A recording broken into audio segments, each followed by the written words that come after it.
कृष्णा जी कैसे बने जगन्नाथ पार्ट 2 में आपका स्वागत है।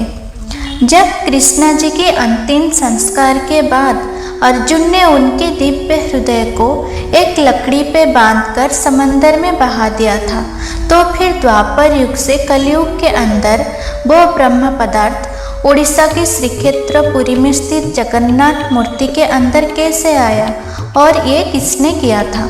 तो चलिए इसके पीछे का चमत्कारी श्री जी की लीला को जानते हैं। द्वापर युग से ऐसे ही बहुत सालों तक वो ब्रह्म पदार्थ समंदर में बहता रहा और एक समय आया, उड़ीसा में आदिवासी जनजाति के सबर समाज के मुखिया थे विश्वावासु, जो कि विष्णु जी के बहुत बड़े भक्त थे और नारायण के अति प्रिय भी थे। एक बार सबर मुखिया विश्वावासु ने देखा कि समंदर के किनारे एक लकड़ी बहता हुआ आ रहा है और उसके ऊपर एक अद्भुत चमकता हुआ कुछ दिव्य पदार्थ है। विश्वावासु ने उस दिव्य शक्ति के महत्व को समझा और उसको लेकर एक गुफा के अंदर छुपाकर नील माधव के रूप में पूजने लगा। उस समय मध्य भारत में अवंती नाम का एक राज्य था और उस राज्य का राजा थे परम विष्णु भक्त राजा इंद्रद्युम्न, और राजा विष्णु जी की एक झलक पाने के लिए हमेशा प्रार्थना करते थे। भगवान जी की कृपा से एक दिन एक साधु महात्मा इंद्रद्युम्न के महल में आए और बोले, हे राजन, तुम विष्णु जी के बहुत बड़े उपासक हो और उड़ीसा की एक जगह विष्णु जी को भव्य रूप में पूजा जाता है, इसीलिए आपको अवश्य उसका पता लगाना चाहिए, जिसके चलते प्रभु के स्वयं दर्शन कर सकते हैं। ये सुनकर राजा बहुत खुश हो गए और उनके जो मुख्य पुजारी थे उनके भ्राता विद्यापति को बुलाया और उड़ीसा के उस स्थान का पता लगाने को कहा।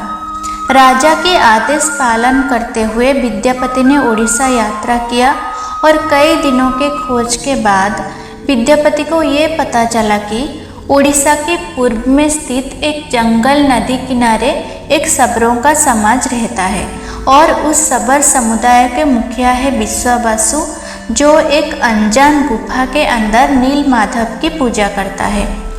विद्यापति आदिवासियों के उस गांव में जा पहुँचे और उस मुखिया से एक बार नील माधव के दर्शन करने के लिए प्रार्थना किया, पर विश्वावासु ने उस गुफा में जाने के लिए पूरा इनकार कर दिया।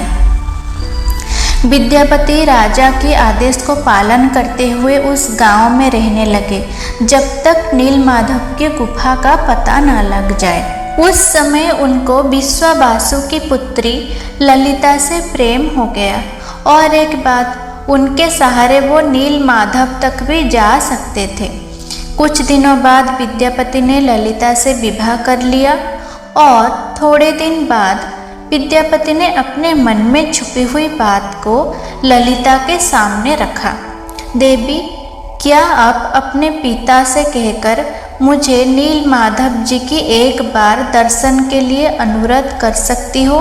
विश्वावासु अपनी पुत्री की बात मानकर राजी हो जाते हैं, लेकिन एक शर्त पर कि विद्यापति अपने आँखों पर पट्टी बांधकर जाएंगे, जिससे उनको उस गुफा का पता ना चल पाए। ये सुनकर विद्यापति तुरंत राजी हो जाते हैं और आँखों में पट्टी बांधकर गुफा में जाते हैं।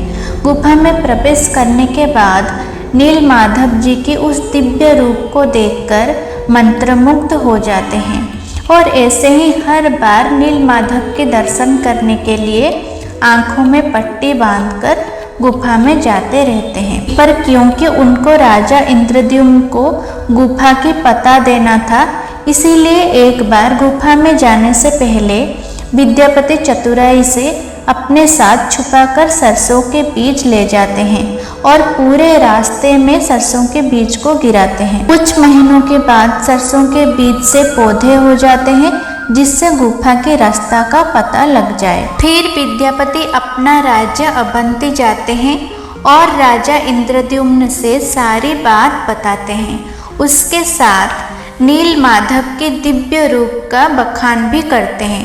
इसे सुनकर राजा इंद्रद्युम्न व्याकुल हो जाते हैं नीलमाधव जी के एक दर्शन के लिए और उड़ीसा यात्रा करते हैं। सरसों के पौधों के सहारे राजा गुफा में पहुंच जाते हैं, पर जब देखते हैं कि गुफा के अंदर नीलमाधव की मूर्ति गायब हो गया है।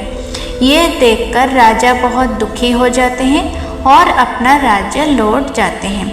उसके बाद क्या हुआ ये हम कृष्ण जी कैसे बने जगन्नाथ पार्ट 3 में सुनेंगे। दोस्तों, अगर आप लोगों को ऐसे ही कृष्ण जी की लीला को सुनना है और संपूर्ण ज्ञान लेना है तो इस वीडियो को लाइक करें और चैनल को सब्सक्राइब करें। हरे कृष्णा, जय जगन्नाथ।